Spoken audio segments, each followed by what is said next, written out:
كيرسر انا متوقع ان هو يبقى احسنهم كلوجيك.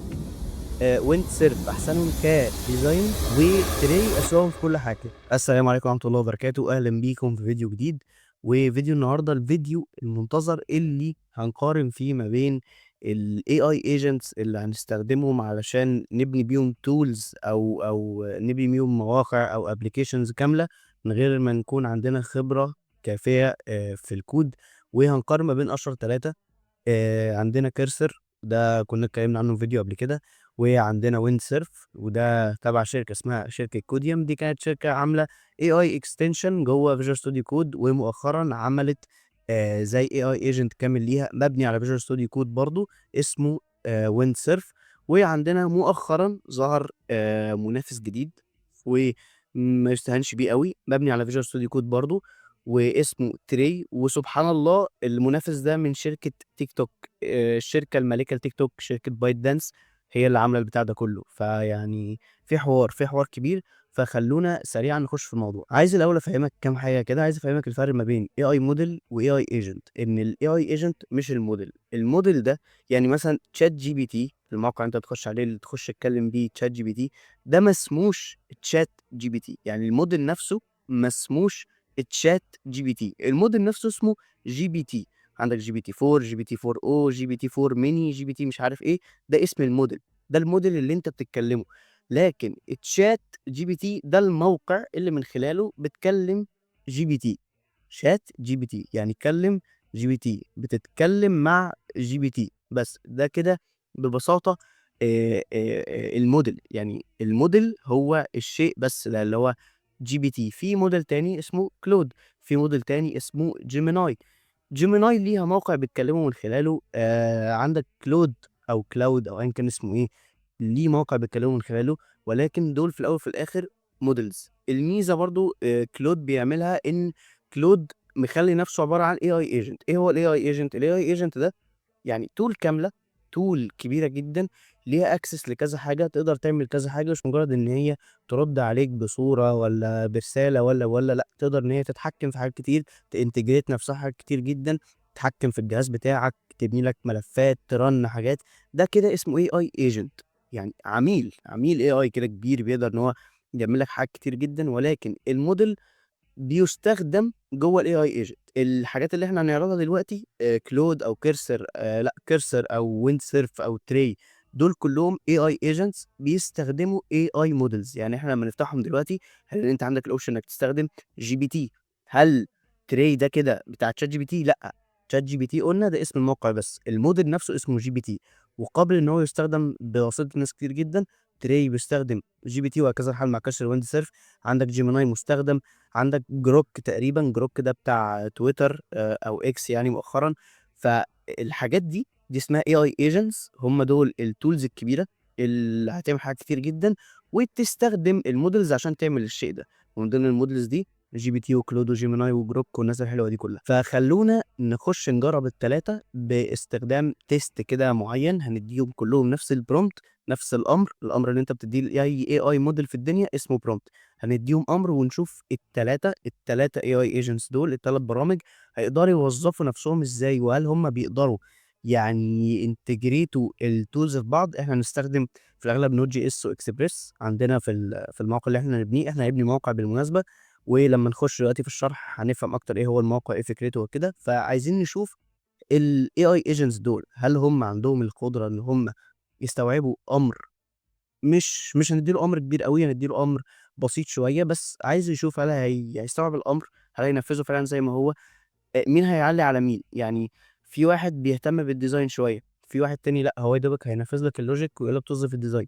فاحنا عايزين نقارن الحاجات دي ونشوف هل احنا اللي هنستخدم موديل، هل احنا اللي هنختار عايزين نستخدم انهي موديل، ولا هو بنفسه اللي هيختار لنا الموديل بيزد على الامر اللي هو فين. فبس خلينا نخش في الموضوع ده. طيب دلوقتي احنا معانا الثلاث ايجنتس بتوعنا، كيرسر، وده شكل تري، وده شكل وينسر. وطبعا كلهم بلا استثناء مبنيين على فيجوال ستوديو كود. زي ما انتم عارفين فيجوال ستوديو كود اوبن سورس، كنا اتكلمنا عنه في فيديو قبل كده. فمسموح له عادي ان هو ياخده كله حرفيا، يعمل بيه اللي هو عايزه. هم كلهم فيجوال ستوديو كود، ولكن متضاف عليهم فيتشرز اي اي زياده شويتين ثلاثه. فده كده شكل كيرسر، وده تري، وده وينسر. دلوقتي تعالوا نستعرض الامر بتاعنا. تعالوا كده نفتح الواجهه بتاعت البرومتات اللي هي الاوامر، ونستعرض الامر بتاعنا. الامر ده احنا جايبينه من شات، من الاخر يعني. فكره الموقع بتاعتنا ايه؟ احنا عايزين نعمل حاجه فول ستاك، حاجه ويب بيست فول ستاك. هتشتغل فرونت وباك. فول ستاك يعني فرونت وباك اند، وهتكون كراد ابلكيشن، هيكون موقع اي كوميرس بيعرض منتجات، وعندنا اوبشن ان احنا نضيف منتجات ونريتريف منتجات نشوفها قدامنا، وبني بشويه حاجات بسيطه، نوت جي اس واكسبريس، اتش تي ام ال سي اس اس، شويه فانيلا جافا سكريبت. مش عايزين تعقيدات كتير، مش هستخدم مثلا رياكت ولا الكلام ده. البرودكت فيلد بياخد اي دي ونيم وبرايس ديسكريبشن ويو ار ال للصوره، عادي هنبقى نسيبها فاضيه. هنستخدم الاستورج بتاعتنا جيسون فايل، مش هنعمل داتابيز ولا الكلام ده كله. يعني شويه امور بسيطه، وعايزين شويه ديزاين كده ايه محترم نضيف وجميل. فاحنا دلوقتي هندي الامر ده للثلاثه، ونشوف الثلاثه هيرسبوندوا ازاي وهيتعاملوا مع ملفات ازاي، علما ان الفولدر فاضي هو اللي هيكاري كل حاجه، احنا مش هنعمل اي حاجه دلوقتي. ويند سيرف شغال ب جي بي تي 4.1، ما فيهوش اوبشن اوتو، يعني احنا اللي هنختار الموديل. بالنسبه لتري في اوبشن اوتو، هو اللي هيختار الموديل، فاحنا هنديله الامر بس. وبالنسبه للاستاذ كيرسون نفس الكلام، وشغالين بيه على الاوتو. فهتدوس هنا انتر، وندوس هنا انتر، وندوس هنا يعني انتر برضه. بس نشوف بقى الباقي او الثلاثه هيعملوا ايه. دلوقتي هو بدأ ان هو يستفهم الموضوع، عمل لنفسه فايل ستراكشر ده ويند سيرف. تمام. تمام، هيتأكد ان نوت نازلة واكسبريس موجود. تمام. ولما يفتحوا على بورد 3000. نفس الكلام هنا، وهو بيبدأ جنريت اهو دلوقتي. تعالى بقى نشوف هنا هو عمل ايه. عمل ملف كده ايه، يعني بيسيت اب الانفايرمنت فيه يا ريس اكسبت. طبعا هو ما بيعملش اي حاجه غير لما انت تاكسبت عليه، لازم انت اللي ايه تاكسبت على الشير. في كارت ملف السيلفر اهو. تمام. ملف الداتا. تمام، ده اللي هيتخزن جواه الحاجه بتاعتنا. تعالى نطمن على كرسر. كرسر شغال، الله ينور. كرسر انا متوقع ان هو يبقى احسنهم كلوجيك، ويند سيرف احسنهم كديزاين. تمام، اكسبت اول، انا عامل نفس عشان اي حاجه. وتري اسوهم في كل حاجه، ترجعات لان انا تري الصراحه بحسه اسوأهم، كنت مجربه قبل كده يعني. ف... فخلونا نشوف كده، مع العلم ان هو ارخصهم في البرو، هو ب $3 بس. فخلونا نشوف كده ايه الدنيا. اكسبت اول، انا مش فاهم حاجه، احنا اكسبت اول وخلاص. اكسبت، اكسبت اي حاجه اكسبت. تمام، هو دلوقتي بيرن على طول، هو دلوقتي تمام. وين سيرف براوزر، هو عندك براوزر؟ انا مش عارف المعلومات. اوبا، اوبا، اوبا. تمام، تمام. اظن دي حاجه مش تبع الموقع، دي حاجه تبع، مش عارف. كروم از بين كنترولد باي اوتوميتد تيست سوفت وير. تمام، ده هو يعني دي واجهه بتاعته هو. النسخه دي من كروم انا مش فاكر كان اسمها، مش فاكر اسمها ايه الصراحه، بس يعني تمام. ده كده نتيجه ويند سيرف صح؟ يعني ويند سيرف بالنسبه لنا خلص. ماشي، تعالى بقى نستعرض نشوف الكلام بتاع ويند سيرف ايه، وبعدين نرجع للتاني. ده في برودكت مانجر. تمام، تعالى نضيف مثلا ووتر، ازازه ميه. سعرها، تعالى نتست فاليديشن، سعرها صفر او سعرها -1. ديسكريبشن هاي كواليتي بيور ووتر. وايمج ار ال مش مهم. نشوف هل هو حاطط فاليديشن عليها ولا لا، او ندوس اد برودكت. تمام، بص قال لك ما ينفعش، فخليها اي حاجه 12 جنيه. وندوس اد برودكت. تمام، طلب ايمج ار ال، احط له اي حاجه، نشوف هو يعمل ايه. تمام. تعال نروح نجيب له يو ار ال ونرجع. ووتر. بص. ده هو بتاعه اصلا، يعني فاهم انت، ده شيء كامل ليه هو. موضوع الصراحه مبهر شويتين ثلاثه يعني. تعالى كده صوره، تعالى كده اي حاجه، يلا اسرع بس شويه. نت صعب، مش صح. كوبي يو ار ال، كوبي داتا بس، هات اللينك، حط اللينك هنا، هات برودكت. تمام، طبعا الصوره ما اعرفش هي مش محمله بسبب حاجه معينه ولا لا، بس ايه، عامه الازازه اهي، المنتج اهو، السعر بتاعه اهو، والديسكريبشن بتاعه اهو. تمام، اكيد دي ليها اي دي. تمام، تعالى نفتح الملف اهو اتضاف فيه اي دي واحد ووتر سعر مش عارف ايه والايمج ار ال اهو اتضاف في ساعتها. تعالى دلوقتي، لا احنا تعالى دلوقتي طيب نعمل فيه ايديت ونشوف الكلام ده. هو رفعه فوق. تعالى نسميه تي تي، وتعالى نجرب نابديته. تمام، هو اوريدي ابديتد اهو، وحط التر هنا، التر تكست. تمام، تعالى نفتح نشوف هل هي ابديتد في الملف ولا لا. تي، جامد جامد جامد جامد. تمام، فاحنا كده اوريدي تمام. تعالى نمسح. بص، ما بيمسحش. تعالى نفتح كده ونشوف هنا ايه الدنيا. ما بيمسحش، دي اول غلطة اهي. تعالى نرفرش كده، مش بيمسح للاسف المنتج، ولكنه بيأديته يعني. ابديت هنا تمام. تمام، مش بيمسح المنتج عادي. يعني نيجي هنا نقول له ذا ديليت اللي احنا ما نعرفش، فنقول له ذا ديليت بوتون اور لوجيك. مش عارفين الزرار نفسه اللي مش شغال، مش موصول باللوجيك، ولا اللوجيك نفسه بايظ، فنقول له الديليت بوتون او اللوجيك is او are not working. نسيبه هو يفكس عقبال ما نشوف الباقي. تمام، المفروض ان الاستاذ ده برضو خلص. فتعالى نفتح هنا. هما كلهم فاتحين على نفس البورت. اقول له open on another ايه another port. وتعالى نشوف كرسر بيعمل ايه.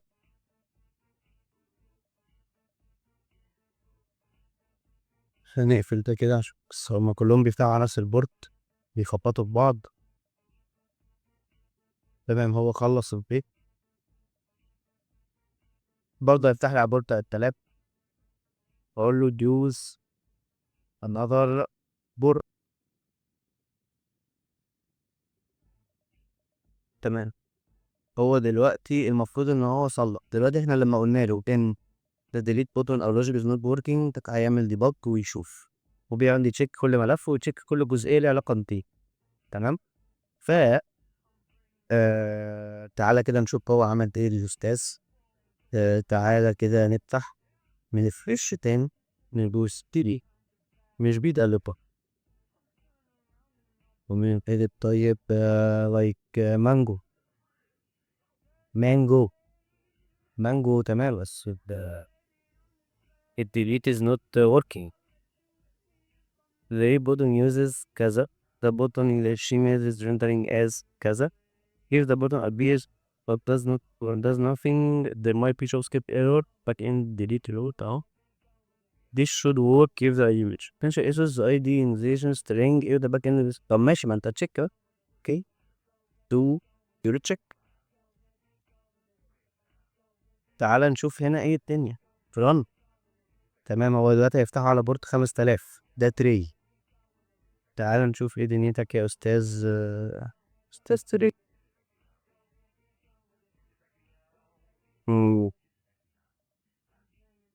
نستور. شوف كرسل لسه عش بيعمل شيء. هيستخدم بورت 301. طيب حلو.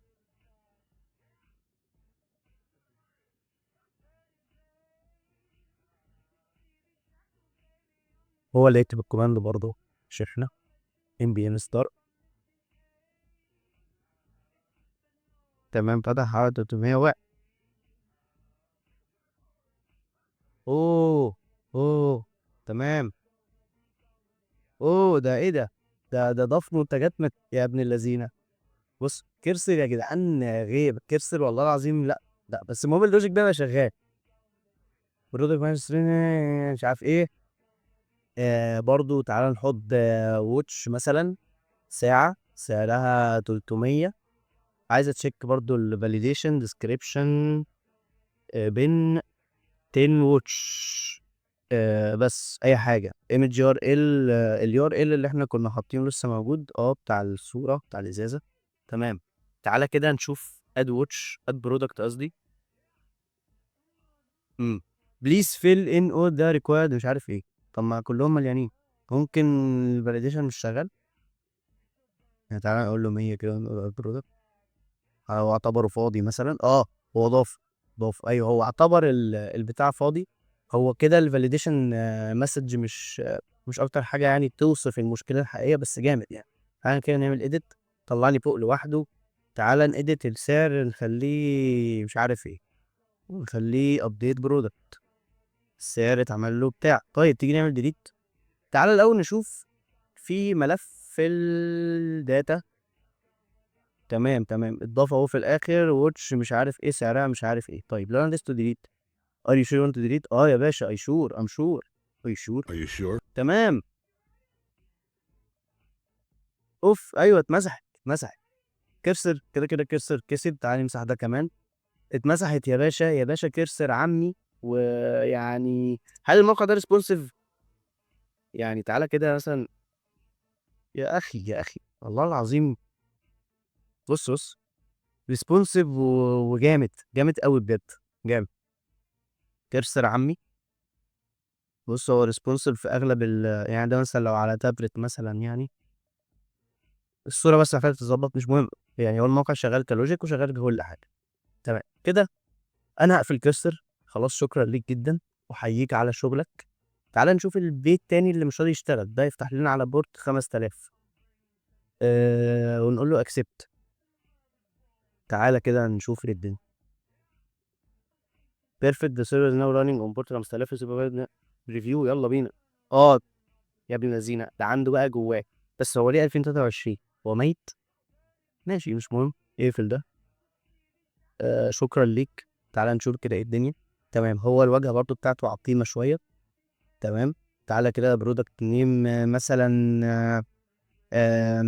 مش عارف يعني. تعالى نكتب بالعربي بقى، شيبسي يعني، فاهم انت اي حاجه. شيبسي. البرايس بتاعه الشيبسي دلوقتي غالي 15 جنيه مثلا. شيبسي. مضر للصحه. الايمج يو ار ال مش مهتم.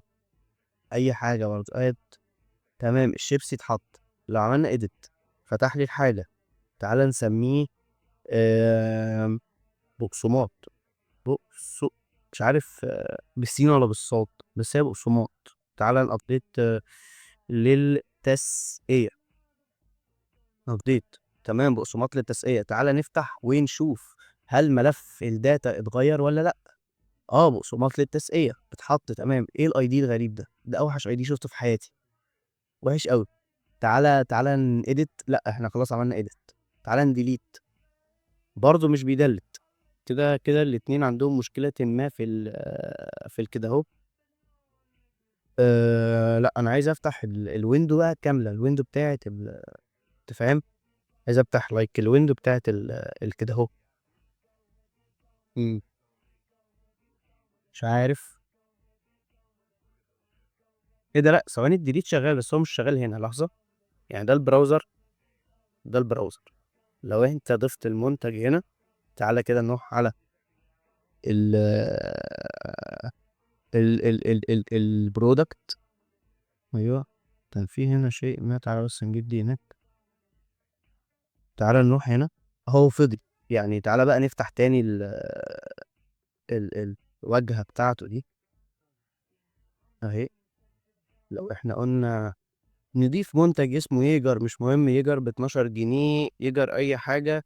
واليو ار ال يا ريس اللي انت تحبه يعني، فاهم. هو اليو ار ال عشان في حرف اتضاف بالغلط. تمام، ييجر اتضاف. تعالى نفتح كده نشوف ييجر اهو اتحط، وبرضه باي دي سيء للغايه. طب تعالى نضيف منتج تاني ديف. اي حاجه والله يعني مش. وتعالى بنفس اليو ار ال يعني، مش هنقول لك لا. تمام، هو اتحط بالمنظر ده. هل هو طب ريسبونسيف؟ الريسبونسيفنس بتاعته الى حد ما مقبوله، حلوه. أه... تيجي نمسح هيمسح عادي. تمام. وتمام هتفتح هنا هتلاقي اصلا بتاعت اتمسحت زي ما هي. تمام. يبقى تري كده ظبط برضه الموضوع. تري ظلمناه في الاول ولكنه هي ظبطها. تعالى كده بقى نجرب. تعالى نجرب ويند سيرف ونشوف. نقول له اكسبت. ها ها ها. تمام.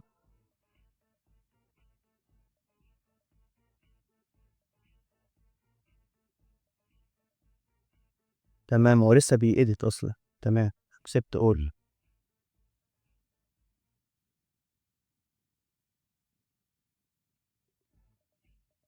accept all يا باشا، accept. عفوًا، run بقى بسرعة كده. بس هو برضه فتح على بورت 300 بس أظن يعني أو 3000 بس أظن 3000 هيفتح عادي دلوقتي لإن إحنا قفلنا الباقي.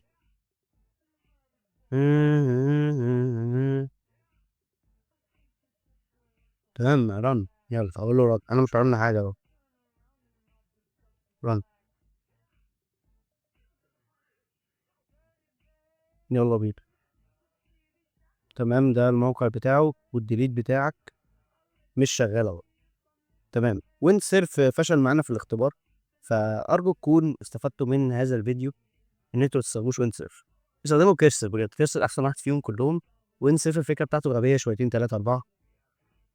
وده ضايقني لإن wind surf يعني ياما ساعدني في حاجات كتيرة. أنا مش عارف إيه المشكلة لحد دلوقتي الصراحة ومكسل أشوف يعني، بس إيه، أدام هو اتعربس أوي كده إيه ده! تمام، هو wind surf بي كده أهو بيستلوح شوية. تعالَ نضيف منتج تاني يعني ما هنهزر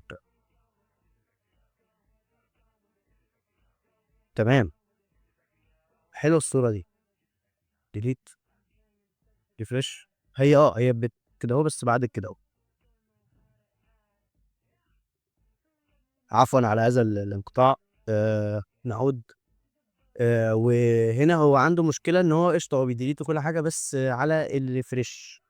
وأنا الصراحة يعني جديًا مكسل إن أنا أصلّحها دلوقتي عشان وقت الفيديو دلوقتي أصلًا أنا مسجل 40 دقيقة دلوقتي، طبعًا ممكن يعني نُصّهم يطيروا ولكن يعني إيه الفيديو هيتعدى كده ال20 دقيقة، فمش عايزين يعني إيه نهري كتير.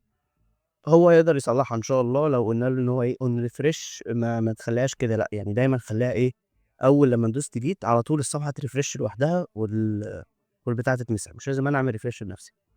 لكن نقدر نقول يعني أفضلهم كان كرسر. أظن فرق ملحوظ. و ثانيًا على طول تري لإن تري ما أخطأش كتير.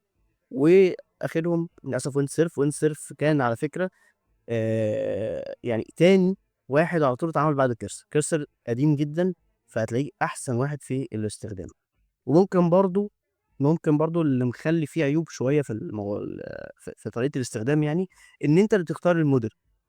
التانيين هم اللي بيختاروا الموديل وهم اللي بيحددوا إيه هو أحسن للتاسكاية أيًا كان الأمر اللي أنت بتختاره، هو كل مرّة بيغيّر الموديل. فيعني إيه، آآ